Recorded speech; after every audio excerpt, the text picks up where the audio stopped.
Hello, everybody, and welcome to Danger on Delmarva. My name is Rhonda Jefferson, and I'll be your host as we explore the dark and winding roads that lead around the Delmarva Peninsula. If you're new here, welcome, and if you're a returning listener, welcome back. I have noticed that I do have a few new followers, so thank you very much. And I do realize, too, it's been quite a while since I've uploaded a new episode. I've been working with not only balancing, my doctor's appointments, but also with my father, who's had 3 types of cancer in 3 years, and a health scare with my son, which thankfully, even though in some ways we live in a healthcare desert around here, not a lot of options for healthcare. There is a children's hospital in Delaware, so it's about a 2-hour drive, but I would have driven wherever they needed me to go. But thankfully there was, a very renowned children's hospital where, we were able to get him pretty quickly. And so he's fine. That's all taken care of. It was just scary there for a little bit of time, but thankfully everything has worked out. Today's episode will in some ways be a continuation of the episode that I uploaded at the end of December. And really, they can each be standalone episodes, but with one of the people that was involved in the murder of Denise Rhudy, and that's what we covered in the December episode, there was somebody who should not have been out to be able to actually commit the crime. And so that was very frustrating, not only doing the previous episode, but going through and looking at Christopher Johnson's history. And Christopher Johnson is the person we'll be discussing today. And just trying to kind of figure out what would have been the best course of action.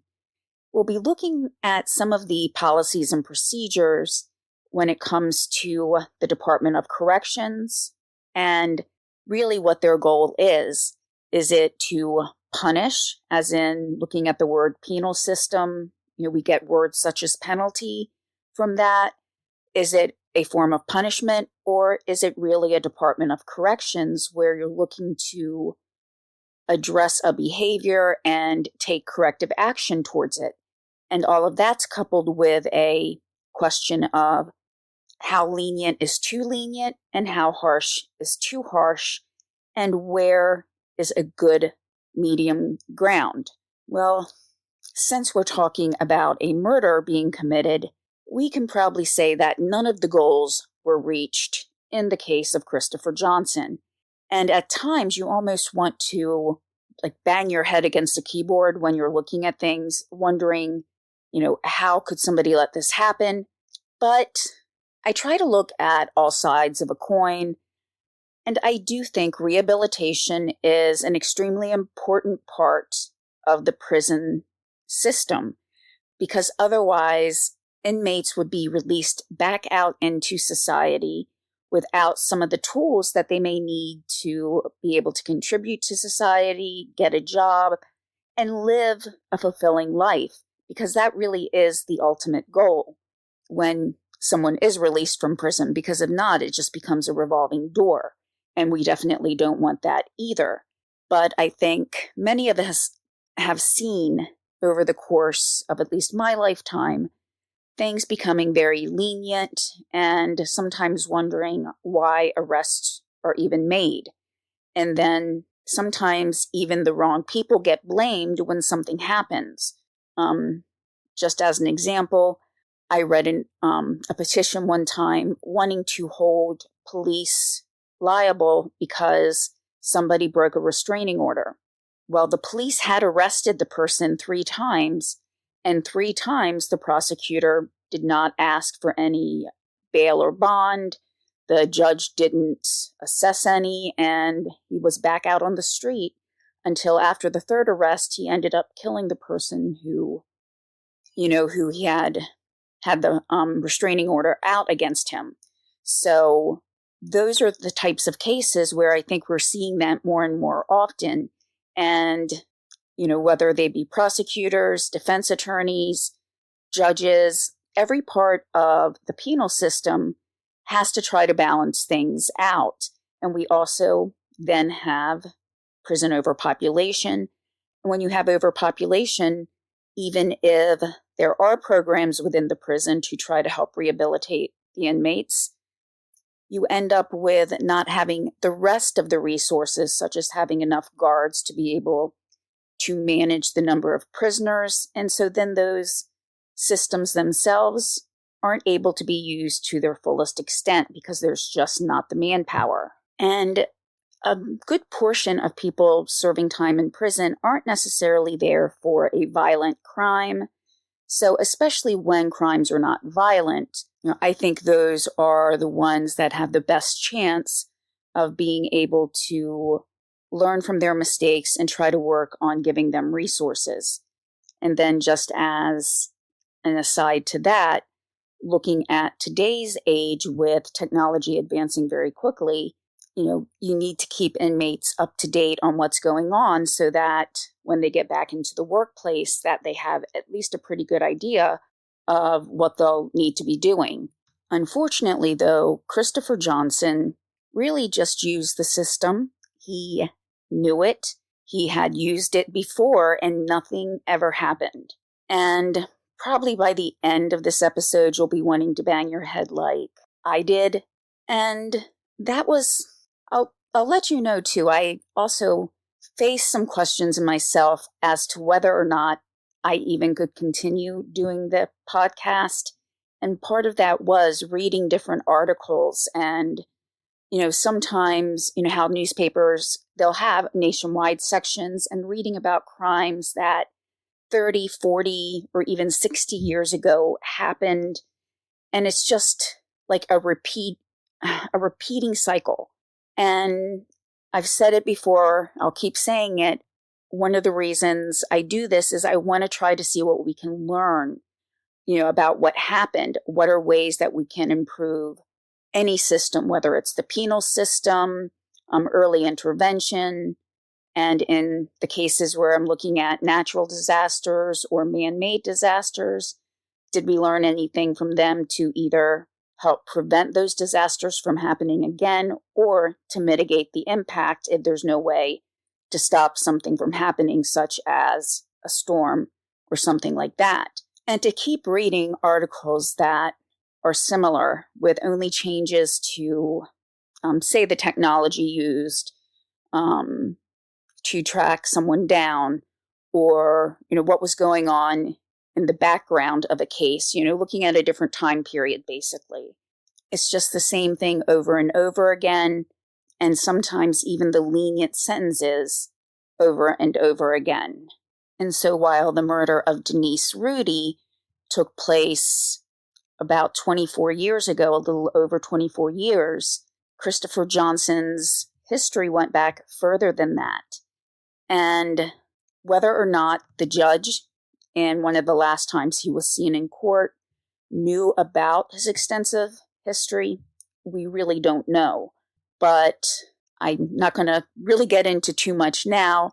I'll leave that until we get into the actual, body of the story. But it was just extremely frustrating and just wondering, why? Why haven't with, the immediate access to information for people to be able to study, human interactions and human emotions, motivators. We can look at that from all across the world, yet we haven't been able to, find a way to stop some of the horrible things that people do from happening. And for the first time, I think that I can ever remember, I've looked at articles and just not read them based on the title, just saying, I don't care if it's important for me to read it right now. I just can't read something like that.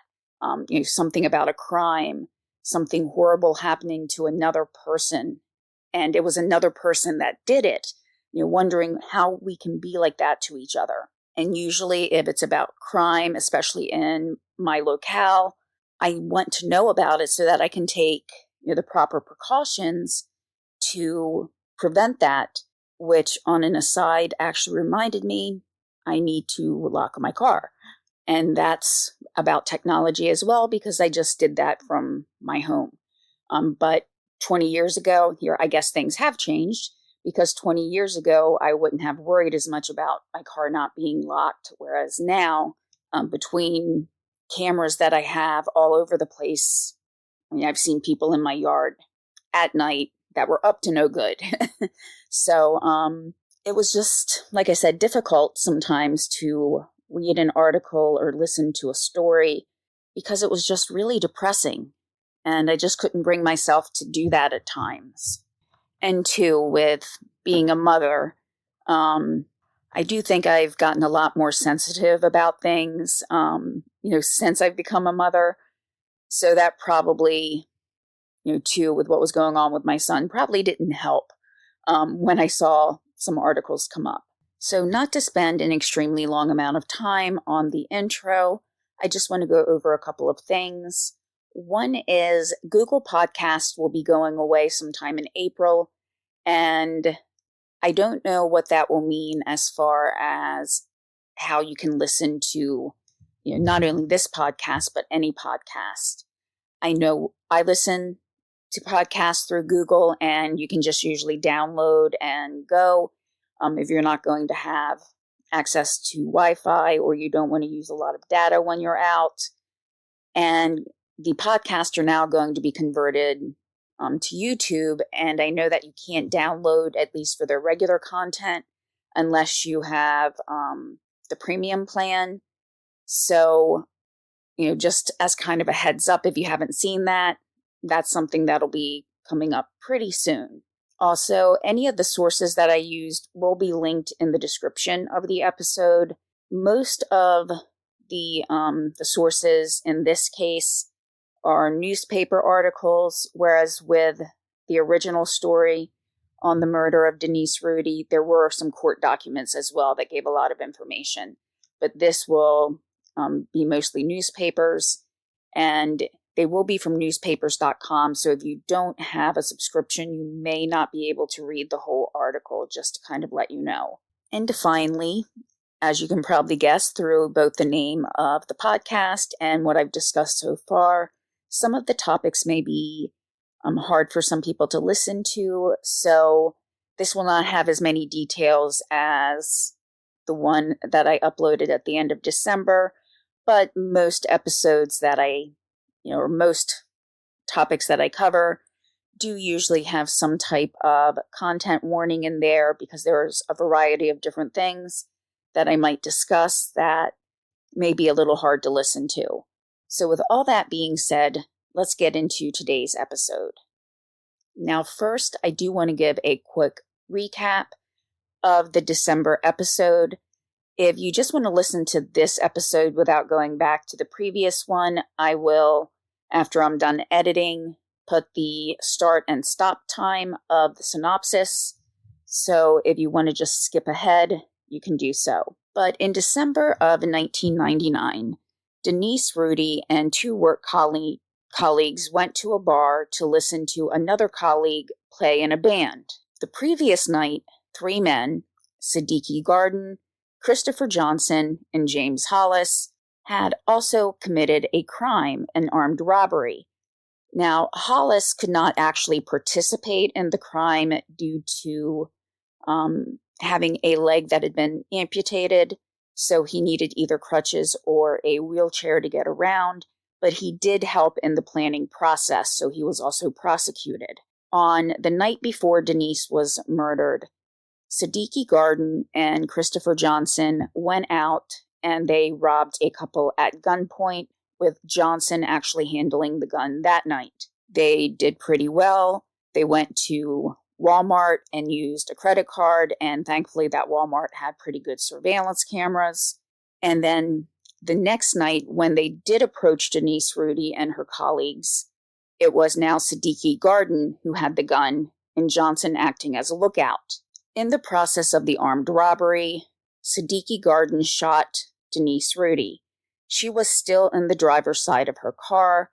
Her two colleagues had gotten out of the car already, and neither one of them said that they had cash or could give Garden anything, but Garden did shoot Denise.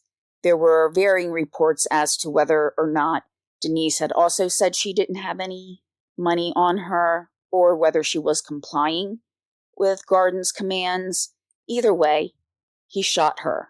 It doesn't matter the reason why. Nobody has a right to shoot another person like that. He was found guilty, but he also shot at the female colleague that was with Denise that night and was found not guilty of attempted murder, which I find absolutely mind-boggling, but that's what the jury found. And where we're at now is with Christopher Johnson. And, I mentioned the Walmart security footage, and they were able to link the two robberies, and they saw the men using a card at the Walmart, so they were able to trace it back to the three men.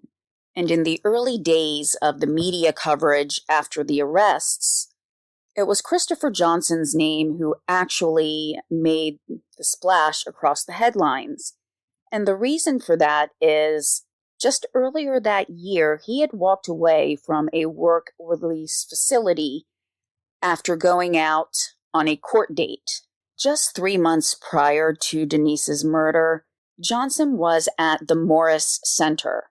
He was supposed to have attended a court date in Wilmington on September 21st. And this was a facility where if you had a court date, if you had a job or a doctor's appointment, you could go out for those reasons. So he had been given a 36-month sentence into the program, but as you'll learn, he knew he could just kind of walk away. And that's what he did on September 21st. Now, the Morris Center was not really having a good week that week. Johnson had walked away on the 21st, but on the 20th, another person who had been sentenced to the Morris Center also walked away. In that case, the man who walked away had carjacked a car in Felton, Delaware. And I'm sorry, I can't remember if I mentioned Morris Center was in Dover, which is about halfway through the state, and Felton is just a little bit south of that. But he carjacked somebody in Felton and in the process stabbed the driver 9 times. 9.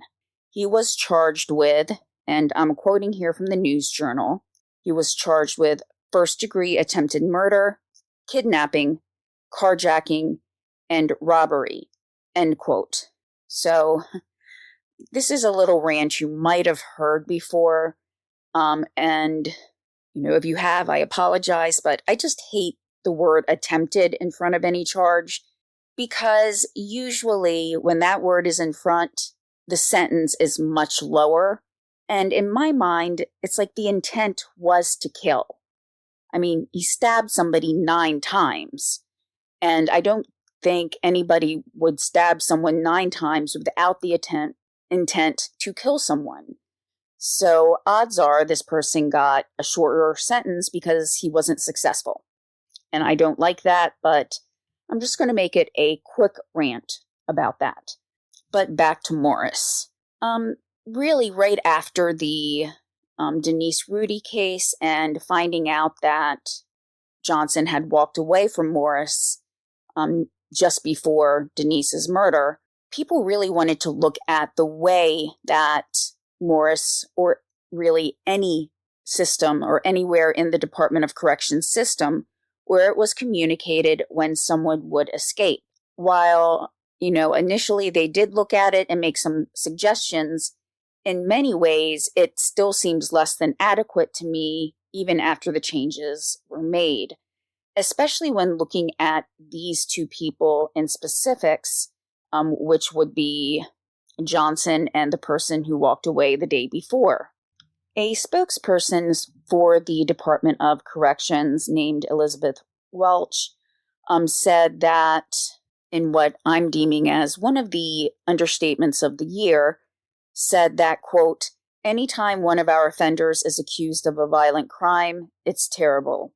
end quote. And that's where most of us would probably just shake our head and say, no kidding. But she did also explain something that was called safe streets. And that's where law enforcement and probation and parole officials would patrol the streets at night and try to pick up anyone that might either be at risk for breaking probation or parole.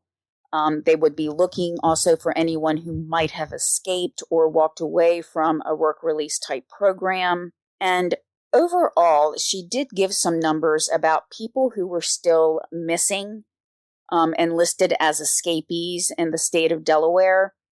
She said that between the 1970s to 1999, so there was not a specific date at this point in the 1970s, there were 115 people who had the status of escapee. So that could be up to 29 years. And 115 people isn't really a big amount, but when you look at the size of Delaware, it might be. The thing is, a lot of people are either caught on another crime later, they're caught pretty quickly because they go back to someone's house who they're associated with, so officers go and check out those places, or even some of them will turn themselves back in, especially if there are family members who say, that it would be more beneficial to just go back, serve their time, rather than be an escapee and a fugitive for who knows how many number of years until possibly the statute of limitations runs out. When asked specifically about Christopher Johnson, Welch said that she did not have anything to specifically say whether or not the Safe Streets program had actually looked for Christopher Johnson, but she did say that as part of a program, they would have normally looked at places he would have frequented. So as Johnson was originally from Newcastle County and that area, and he was in Dover, which is the middle county, that's Kent County.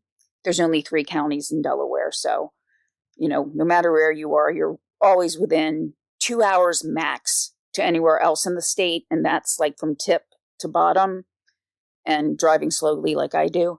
But his court date had actually been in Newcastle for a family court date, so he would have been given a bus pass and would have gone back to a place where he lived, where he would know people.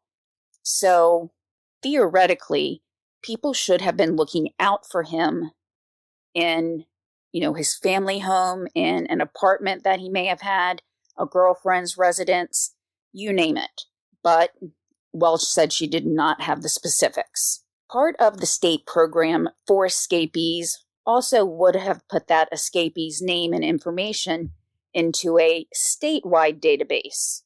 So again, this is statewide, not, the Eastern Shore, like the whole Eastern Shore, not the whole Atlantic region, not the whole country, but statewide.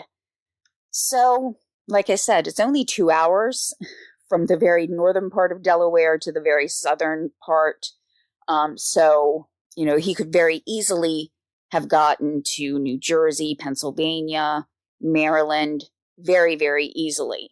Now, if, say, possibly Johnson had been stopped for something else and he didn't have his ID on him, and remember this was 1999, they wouldn't have been able to as quickly get his fingerprints matched or anything like that. They would not have necessarily been able to identify him as quickly.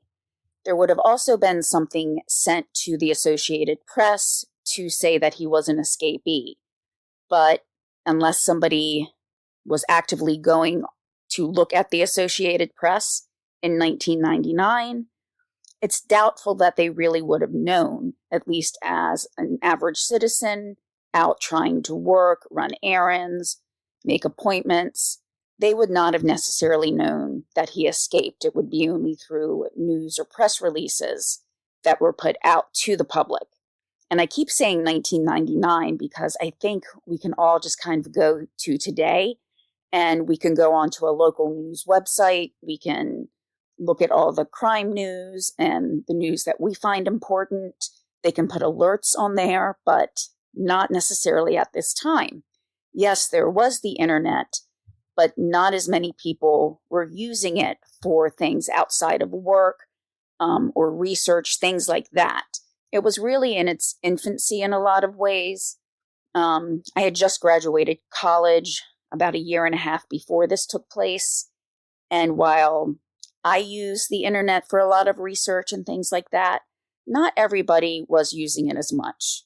In quite a coincidence, though, the day before that Christopher Johnson was arrested in the connection to Denise's case was the day after changes were implemented within the Department of Corrections about what to do when somebody escaped or walked away from a program. Basically, a lot of the information and steps that they took would have been the same. The database would have been statewide. That didn't change. But with the changes, they would also additionally notify law enforcement directly to areas that were around the Morris Center.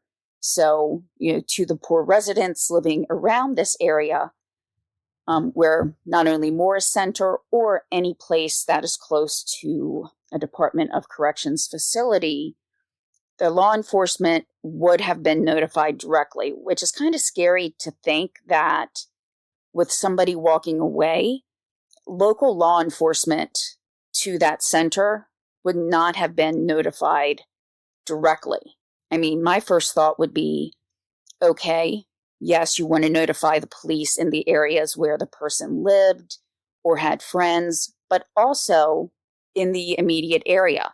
Because even though he had a bus pass to go north, he could have just gone somewhere else closer to Dover to kind of throw the police off his scent. So, that to me, that's something that I think should have been done prior, but it was something new that was implemented, ironically, just the day before Johnson's arrest. Delaware kind of looked at their program and tried to mirror it with Maryland's, but at least at this point in time, there weren't a lot of steps being taken, in my opinion, to really address the needs of the community after somebody escaped.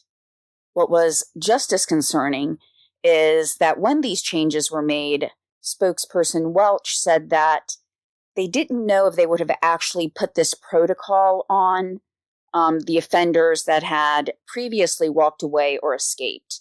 So that 115 number of people that had walked away or escaped from sometime in the 1970s to 1999, it may not have been put into effect for those people. So if you made that cutoff, I guess, it was kind of just luck of the timing in that you weren't underneath that new protocol. But again, there really wasn't a lot that had changed. The main focus of the change, though, was to make other law enforcement officials aware of different programs or the training of the program. So, say in the months immediately after the changes, it was really going to be spent on training the people involved in the Department of Corrections on what they needed to do. So rather than looking at those 115 people and trying to prioritize them, they would be looking at training in the new system and the new way they were going to do things.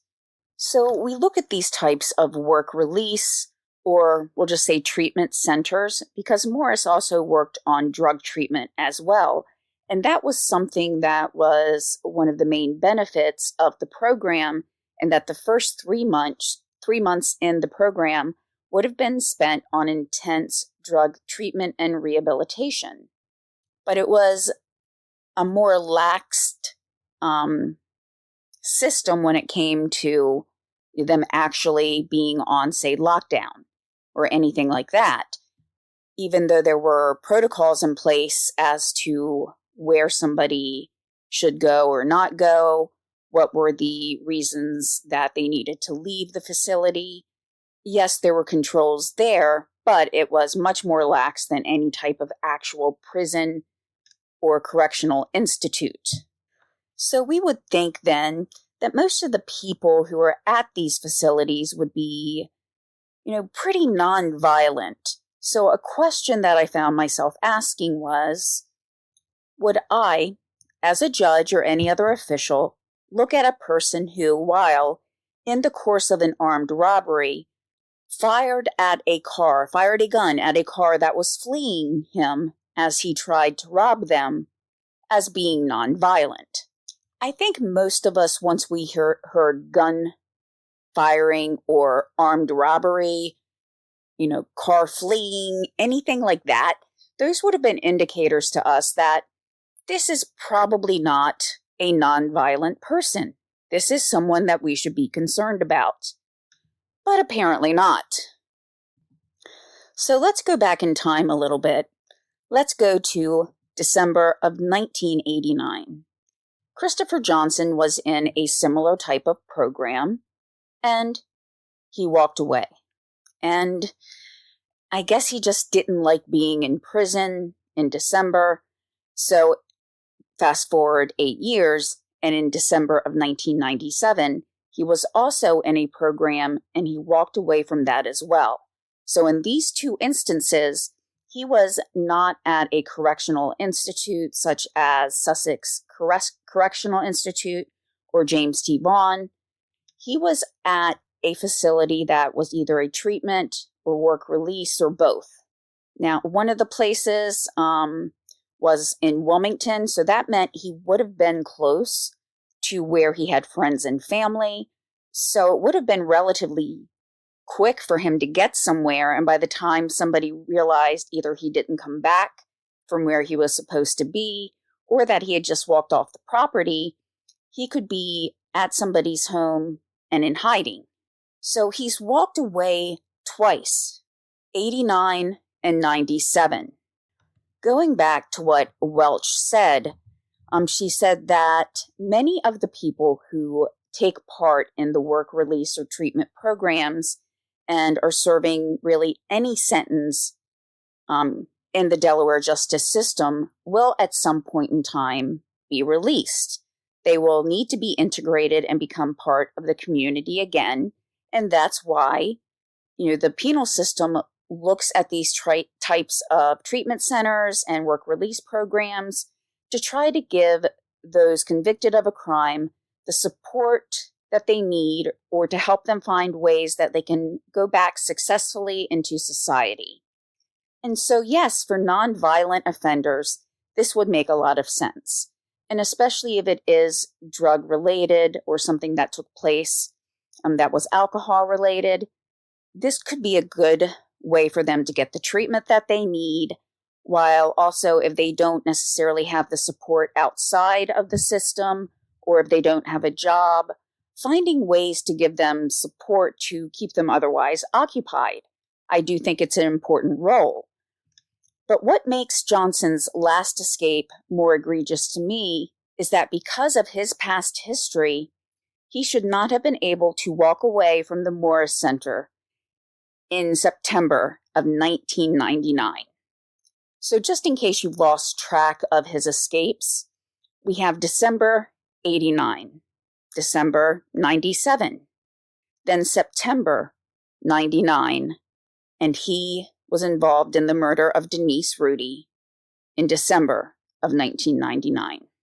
Now, the judge who sentenced him to this treatment facility, and I apologize if I'm not going to say his name correctly, but Judge Richard S. Gabeline, he gave Johnson a 36-month prison term, but instead he suspended that as long as he did 3 years at Morris. So theoretically, this should have been beneficial to Johnson. It did include the drug treatment program, and many of the articles that I read that included the name Christopher Johnson, where the age kind of matched, and I think it was talking about this Christopher Johnson, they all seem to be related to drugs. So if that was in fact him, this could have been really beneficial for him to try to get his life back on track. Even though he had committed violent crimes, he hadn't killed anybody, which, saying that out loud just seems very weird, because I still consider him a violent criminal, and he was given a lot of breaks here. So this really was a gift that he was given, and he did not take that gift. He walked away from it, and Denise Rhudy paid with her life. Now, one might say, well, there was another person involved. That other person may have still gone out to commit a robbery and shot someone else. It may not have been Denise, or it may have been. Nobody knows. But it may have been that, security you have in numbers, that there's two people, one who can either help look out or who could help subdue another person if there's more than one person that they're trying to rob. But that's a security in the number of people involved. So Siddiqui Garden may not have felt as assured if he didn't have somebody to look over his shoulder for him. Going back to what we know about Johnson as well, one of the instances of a crime that took place previously was in 1994, when he did plead guilty to first-degree robbery, and that did also include a gun, as he showed the gun to the person he was attempting to rob. So I think anything that includes a gun, even if he didn't fire it, that should be considered to me a violent crime. Now, I have touched briefly on what happened in 1999 when he escaped. According to Welch, he should have been in the program since around June, and would have served those first 3 months as intensive drug treatment, so he wouldn't have been able to leave the facility, even for work. Which I do kind of find strange, is if someone, say, has been convicted of a crime, it was nonviolent, and they sentence them to this treatment, if they already have a steady job, I would think it would be more stressful to have to go into the facility and lose that job. But then again, I guess the only other option would be going to jail, and you would be losing the job anyway. But still, it could be more supportive, I think, for the person to still have the job, but that's neither here nor there. We've already seen that, at least at this point in time, that it didn't really seem to work. And as I'm sure we can all imagine, there was anger that was shared amongst all of Denise's loved ones, her friends and family, and this can be echoed in her mother-in-law's statements. Now, Denise was a married mother of 4, and her mother-in-law, Betty Rhudy, made the following statement, quote, "If I were a judge and I knew this guy walked away before, any judge with common sense would not allow him out on work release," end quote. Now, according to Welch, again, the spokesperson for the Department of Corrections, she said that because he did have that history of escaping, he really should not have been able to be part of the program.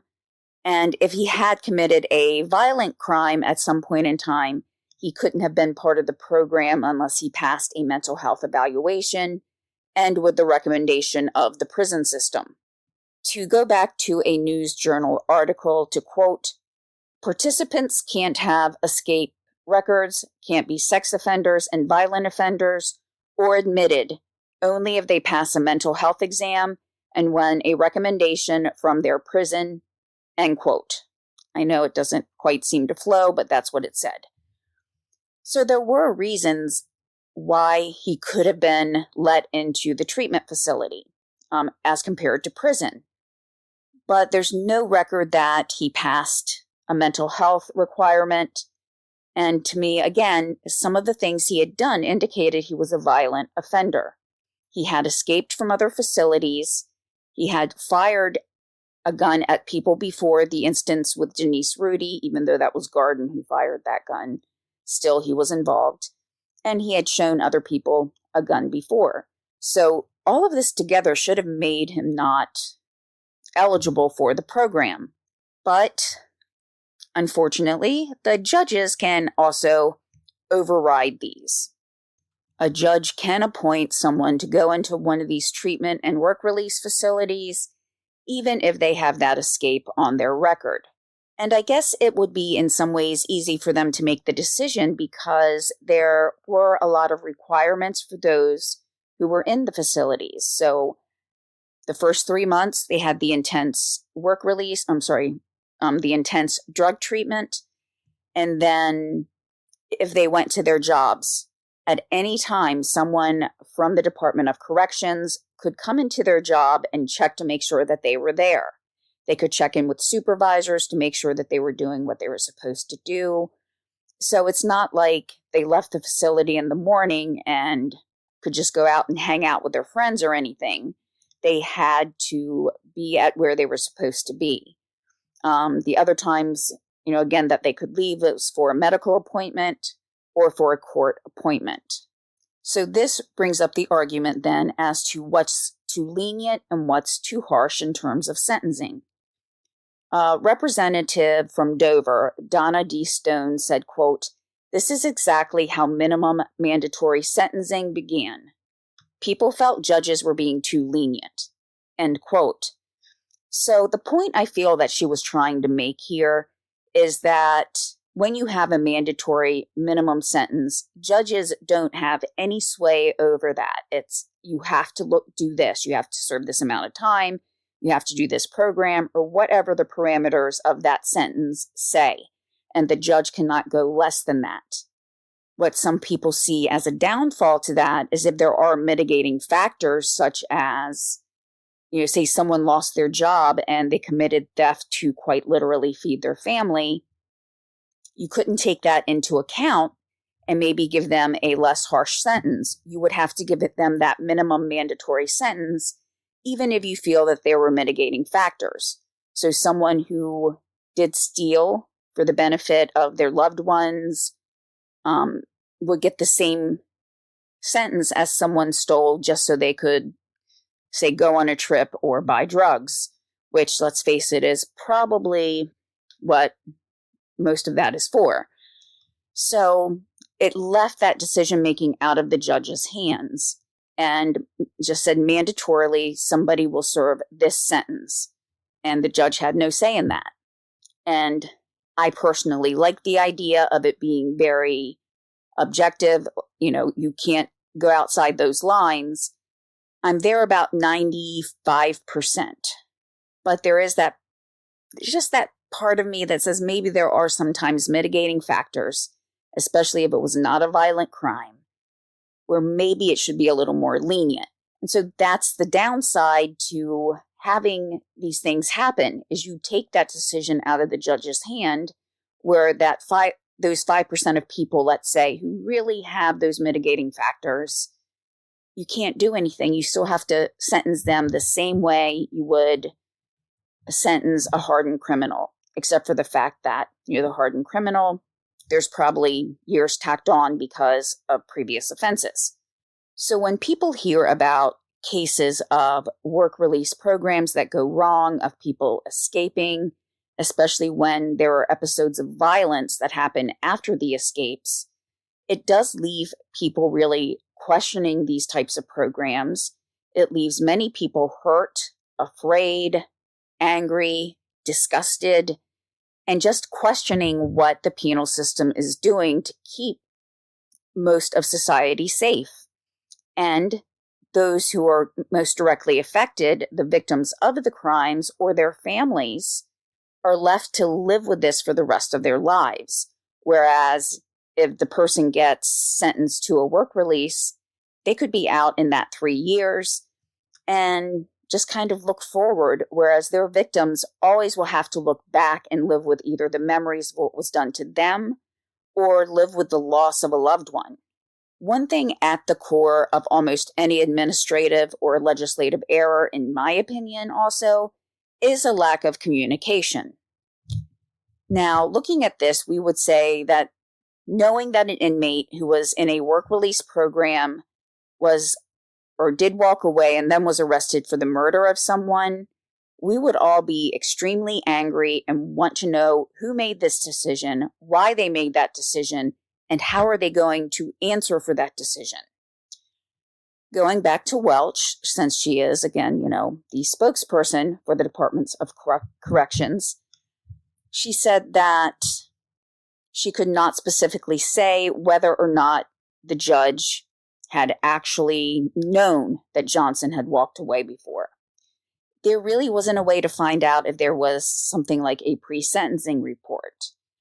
I know that, at least in current cases, in a lot of courts that I've seen or read files on, there's something called a pre-sentencing report, and that gives the judge everything they need to know, whether there's been previous convictions, everything about their criminal history and other factors that could affect the sentencing.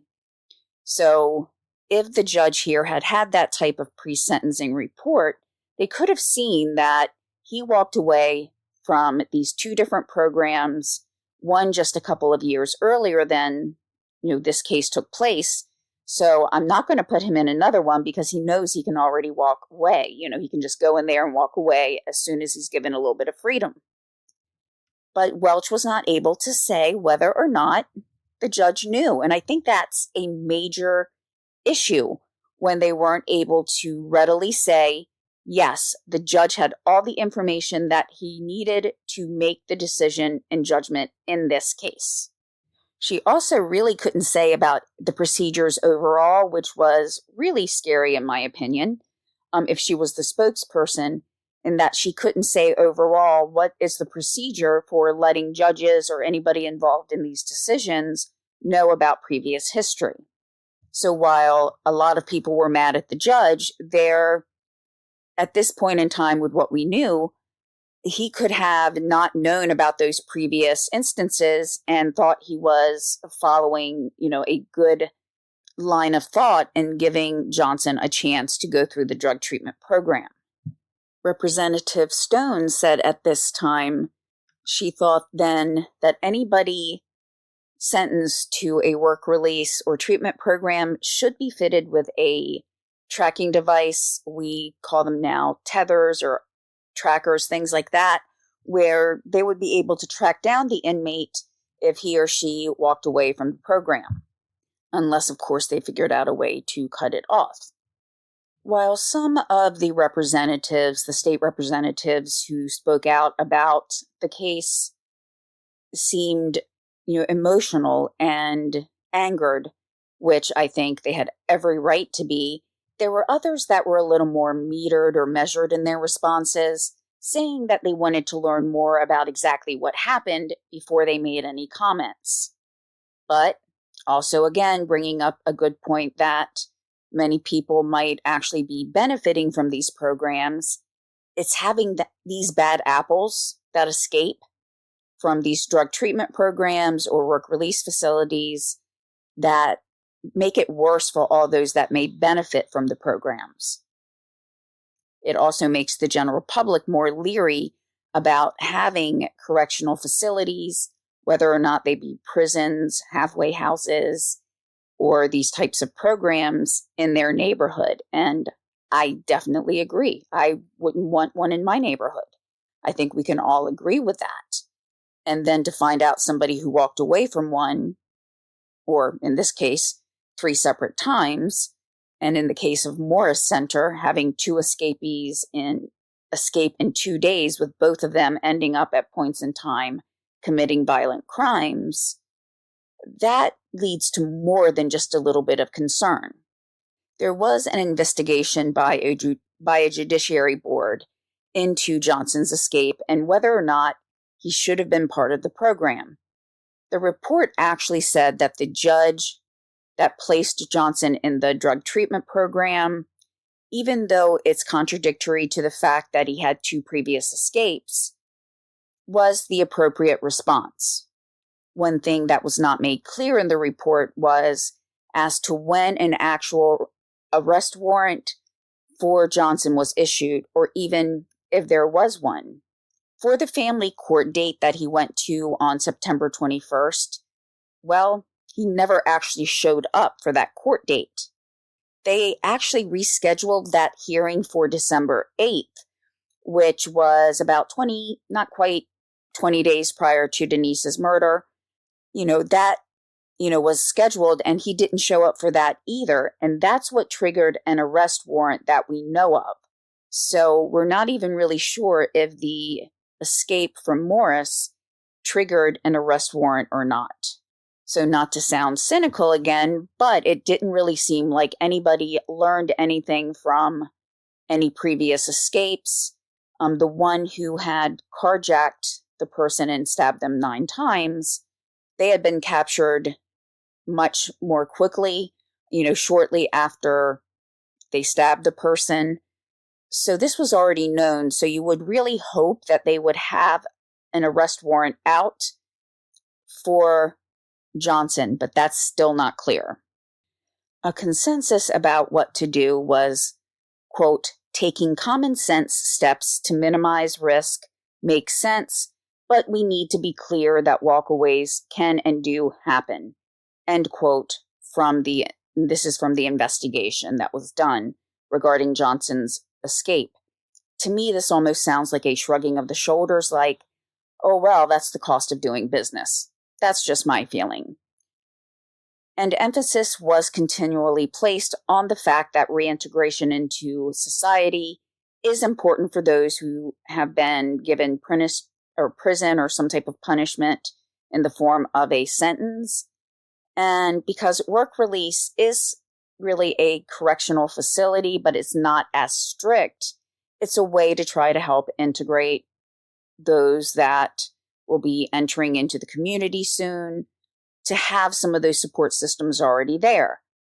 Beth Walsh said, quote, it's much more effective to move these offenders through these programs than to just throw open the door at the end of their sentences and say, good luck, end quote. The judicial report also did point out that while there were suggestions that judges did have the ultimate decision on whether or not to place someone into a treatment or work facility rather than prison, was accurate. Previously, it had not been clear as to whether or not a judge had that ability, but it was made clear that yes, they did have that ability to send them to a program. In a much more assertive stance, later the head of the state prison system said that they would make a team of 11 officers whose purpose was to look at the at-risk probation and parolees, and to also look to catch those that have escaped or walked away from the work release programs. So this is really kind of like the safe streets that they already had in place. And this was stated by the Department of Corrections Commissioner Stanley W. Taylor. The governor at the time, Tom Carper, also wanted to assign state money specifically for 7 additional officers to look at those who were on the escapee list and to try to find them. To narrow down the numbers, though, into a good specific time frame, in the 2 decades prior to Denise's murder, there were 88 inmates from work release centers that were still listed as an escapee status. So instead of looking at it from 1970 to 1999, just 1979 to 99 brought the number down to 88 inmates, whereas the 70 to 99 years was 115 inmates.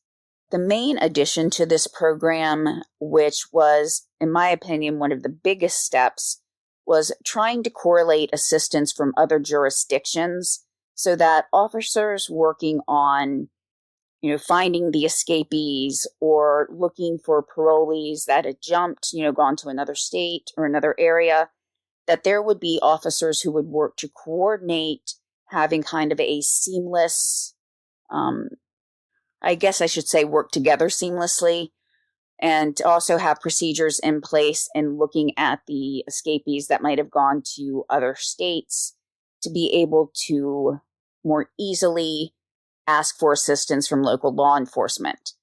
I don't think any law enforcement really likes having other law enforcement coming in because they don't know the area or the people like local law enforcement does. So this tried to help blend them together seamlessly so that you had officers who were more adept at working with other law enforcement agencies and coordinating that for everyone involved. Now we have the 2 cases that I've discussed, Denise Rhudy, as well as the man who stabbed the person 9 times while he carjacked the person's car.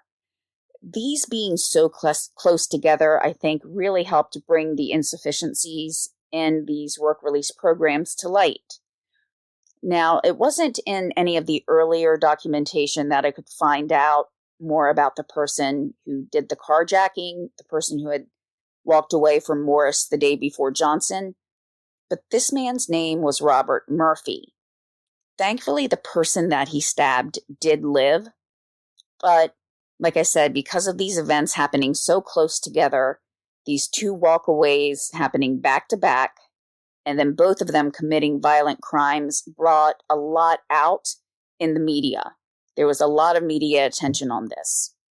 When Murphy went to trial, his attorney asked for a change of venue because she felt that Kent County, the jurors from Kent County would have been prejudiced by media coverage.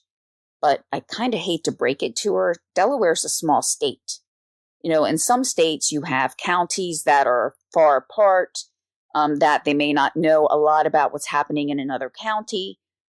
But in Delaware, there's 3 counties, and when altogether we make up a region called Delmarva, including areas from other states, we hear the news from what's happening in other parts of Delmarva, so not just the same state that we live in.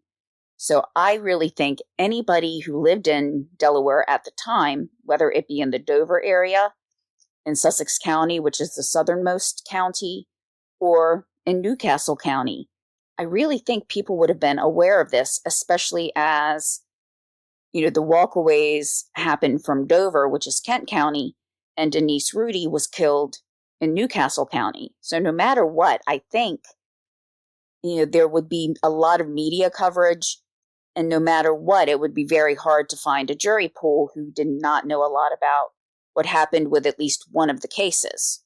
Then with Dover itself being in about the middle of the state almost directly, there really wasn't a way, in my opinion, that there could have been a change of venue. And so it was denied, actually. Throughout the early part of 2000, corrections facilities worked hard to try to implement the programs on having more officers who specifically looked for escapees, especially the 88 that had been considered missing from work release programs. An additional name was added when Leon S. Bradshaw walked away from work release. He had been a fugitive after escaping once before, and yet in October of 1999, he was sentenced to work release again, where he also walked away in January of 2000. Let's look at these dates. October 1999, he was sentenced to a work release, after already walking away before. Yet, a month after, 2 people walk away from Morris, and at this point, Denise Rhudy had not been killed yet. But the other man, Murphy, had committed his crimes, carjacking and attempted murder. Yet, Leon S. Bradshaw was allowed to go to a work release program, and he, yet again, was put into a work release program with a judge that had overridden the normal procedure that if you've escaped or walked away before, you shouldn't go back into one. And while this episode has focused more on the ineffectual prison system and the way they communicated, lapses in security or ways that they measured when an inmate was where they're supposed to be, while it's really been about those things, I also came across other cases that didn't receive the same media attention at the same time. Denise Rhudy was a mother of 4, killed in front of witnesses, close to Christmas time for no reason. When it was found out that one of the people that killed her had walked away from a work release program, it was kind of a perfect storm to make the headlines. But police were really fortunate as far as getting the evidence against Johnson and Garden, and Hollis as well, by having that Walmart videotape. But around the same time, a woman named Deborah L. Jackson, who was 38 years old, was murdered. However, there was not really a definitive time frame as to when the murder took place, and no witnesses came forward to provide any information about the case. She was found underneath an overpass. Now, I don't know why, but when I hear of someone who's deceased and they've been alone, I just find it really hard to imagine what their final moments were like. I've seen someone pass away suddenly from an undiagnosed heart condition at work. And people did everything they could. They were CPR trained people doing everything possible. And I didn't even know the person because I worked in a huge building, but I was the supervisor on duty that night. And all I wanted to do was make sure she knew that somebody was there trying to help her so that she knew she wasn't alone. So when I read that this woman was found underneath an overpass, and it seemed to be around the same time as Denise died, which means it was winter, so it was cold, I just feel like she must have felt so alone when she was dying. And it's just really heartbreaking to know that somebody was left like that another human being did that to a fellow human being and left them alone. I know logically it makes no sense to say that you want that person to know that somebody is trying to help them. And once they've passed, that you want them to know that somebody is seeking justice for them, that that the person, that body doesn't really know that. There's no way for them to know that. And I know it's not logical, but that's all I can feel is hoping that they know that somebody is trying to help them. But Deborah's body was not the only one found in Wilmington around that time. Just the day before her body was found, a man's body, John E. Kyle, 35 years old, was found by a city sanitation worker, and he had been stabbed to death. They did have a slight lead on the case, as somebody did call in a report of an assault from a payphone, because remember, 1999, most people did not have cell phones. They called it in as an anonymous tip, though, so they didn't have a way of tracking them. And going back a little bit further, in November of 1999, a young man named Craig Coles was shot just while riding his bike. Cole's father, Clyde Hale, reported that Craig's mother would wonder how somebody could enjoy Thanksgiving knowing that they had killed her son. And she would probably feel that every day for the rest of her life, not just in holidays, but every day that somebody who had killed a loved one was out there enjoying life with no repercussions. That's something that is left with the loved ones, and that what they go through every day. It must go through their minds hundreds of times a day in realizing that they're not going to make new memories. You look at Craig Coles. He was young. He could have given his parents grandchildren that they could have made memories with, and now that's never going to happen. They wouldn't get to see him go to college or, see what type of career he could have carved out for himself. That's all taken away. Everybody who's a victim of a violent crime, it's not only them that pay. If they're killed, their family lives with it every day. And for the victims that do survive, those memories never go away, and they live with that for the rest of their lives. So I tried to find out some more information about some of these murders, and I couldn't find anything else. I searched the newspapers out to current dates, as far as they had that in the archive. Then I searched for unsolved murders, and the only thing that I found anything about was an article from 2022, which mentioned the case of Deborah Jackson as an unsolved murder. And the article covered a number of murders that were left unsolved. The other two names, Craig Coles and Johnny Kyle, they were not listed in that article, but as it only highlighted a handful of unsolved crimes, it may not have necessarily covered them. And again, I couldn't really find if anybody had ever been sentenced for those crimes either.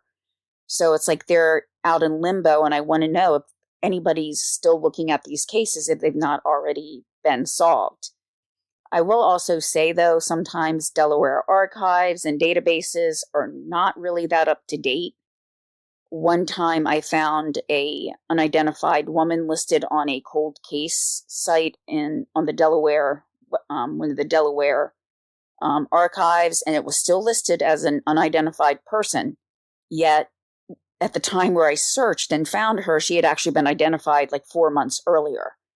So it had not been up to date. And whenever I'd email detectives that were listed as a contact for any of the cold cases, I would get a response back saying that they weren't assigned to the case anymore, even though their name and their email was there on the database. So that was kind of frustrating in terms of trying to get information.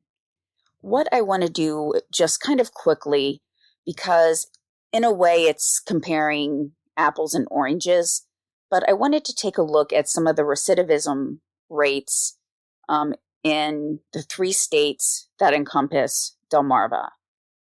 Now, recidivism is basically repeat offenders, and sometimes states are not consistent with how they calculate that. Some states will look at a 3-year rate, meaning they look 3 years out and find out if an inmate has been arrested again and sentenced or convicted of a crime. So, unfortunately for Delaware, it doesn't look really good. One of the issues with there not being a consistent recording is that if one state looks at the rates from only 1 year, then it's probably going to look pretty good, because a lot of people can manage to stay on the straight and narrow, or at least just not get caught for a year. When you go 3 years out, then that's where it gets a little more likely that somebody would have been caught committing another crime. So let's start with the most positive here. The Department of Corrections for Virginia, and this will be looking at the whole state, not just what's on the Delmarva Peninsula. And also sometimes these reports are put out 3 to 4 years after the dates they're actually referencing. So there was an article about Virginia in 2023, but it actually looked at the state prison system from 2018. Or in 2018. So it's a few years behind there, but even looking at people who were reincarcerated within 3 years, the recidivism rate was only 20.6. Yes, that's 1 out of 5, but comparatively to a lot of states, that's pretty darn good. And you'll see what I mean. It was a little harder to find information specifically about Maryland in terms of, did they do the 3 years? Was it based on 1 year? But for Maryland, I'm going to say the repeat offender rate was 40.5. Now, they rank 28th in the U.S. So, and we can see by the rate, it's about twice as much as Virginia. Virginia was about 1 out of 5. Maryland is about 2 out of 5. Now, and I did forget to see where Virginia was ranked, and this is from wisevoter.com. Virginia was ranked number 3, so they're pretty darn good. And by the Wise Voter count, not the article, they're at 23.3, but still, that's pretty good. They're ranked number 3.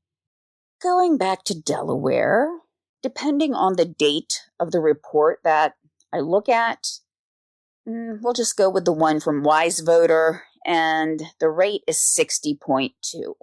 So that's 3 out of every 5. And we're 41st, ranked 41st. So we have number 3 in Virginia, which is really good, 28 in Maryland, which is kind of so-so, and 41st for Delaware. And you could look at it and say at least there's 8 states, that are worse. The problem is this particular grid or study didn't have information from every state, and so there were only 42 states listed on the report. So Delaware was 41 out of 42. So not great there, but as far as the prison population, just looking at Delaware, since it is the highest recidivism rate, the prison population is a little over 4,800 at the date of this report. And let me see if I can find the date. I'm very sorry. I should have had that up right away. Okay, so unfortunately it does not have a date, so it may just be a running tracker as information comes in. But Delaware, again, ranked 41st as far as recidivism, prison population 40%, and for parolee population, it's 350. And I guess based on the population numbers for the state of Delaware, and they did have access to all 50 states for this particular ranking, and Delaware is 50th. So as far as the recidivism rate, the only state that where stats were available that ranked worse was Alaska. And they have a much bigger land area to cover. They're at 61.6, with being 41st in prison population and 44th in parole population. So, again, Delaware did not do great on this grid here. Maryland is 25th in prison population and 20th in parole population, so they're kind of staying around the middle of the road. And Virginia was 9th in prison population and 39th in parole population. Okay, they had a few more numbers for Virginia, and then 18th in probation population. So overall, Virginia is doing its best as far as keeping people out of prison. I'll have the link to this ranking if you want to review it. So as important as getting rehabilitation and treatment is for people, it seems like Delaware has a little while to go on that before we stop the repeat offenders. So that's where I'm going to end today's episode. I think once I got past the frustration of just reading some of the numbers, and especially when I saw that one other person had escaped the day before Johnson, and it was just like, how could they not be on high alert once they have one person who walked away? You would think that they'd be a little more apprehensive, and maybe they could have called the court since he was in a treatment program and saying he couldn't make it until they had a better handle on things and figuring out what happened with the person who escaped on the 20th. But no, they just gave him a bus pass basically, and he was supposed to go to court and he never did and was off the radar until he and some cohorts committed a violent crime one night and probably still kind of riding high after being able to commit that crime. They went out again and killed somebody. So I really hope nobody else is feeling really cynical about the future of crime and punishment here in the United States. Looking at the 3 states involved, or where Delmarva is located, we kind of run the gamut of a state that's very well ranked in terms of repeat offender rates, recidivism, to one that is ranked pretty poorly. So maybe there are ways that states can learn from each other, and especially since the states of Delaware, Maryland, and Virginia, even the western counties, meaning over the Chesapeake Bay Bridge or over the Chesapeake Bay Bridge Tunnel, there's still a lot of similarities that we have with each other to be able to communicate and see what Virginia and even Maryland, though the rate was higher than Virginia, it was still better than Delaware's, to work together, try to find out what works the best. And, we're not adversaries. These are things that everybody should be working on together, I think, to find what best fits a certain prison population. What works for, states on the East Coast might be totally different than that on the West Coast because of the whole mindset or differences in ideals. You may have to look at things a little bit differently, but I think Delaware, Maryland, and Virginia all have enough similarities that we should be able to work together with that. That's just my opinion. And I also do want to point out, too, that with Delaware having a relatively lower population, all it takes is like an upsurge of a handful of people reoffending, and that can really drive up the statistics. It's like if you have 1 out of 10 people do something, that's 10%. Yet if you have 2 out of 50 people do something, that's only 4%. Even though it's more people, there was more of a sampling to begin with, and so forth. So all it would take is, like I said, a handful of repeat offenders, a resurgence of them, and that could really bring up the Delaware stats. But that was over a 3-year period as well. So I hope everybody learned a little something, about the treatment programs, the reason why they're so important, but also why they have to be closely monitored and regulated. And again, I hope everybody's not so cynical like I was while going through all of this. Coming up for the next episodes, I'll probably do one more true crime, and then I'll look at, say, a natural disaster or a man-made disaster that took place and cover that, because it would have been a little while since we've covered one of those. But I will talk to everybody soon. Thank you so much for hanging in there and listening to this episode. Talk to you soon. Bye.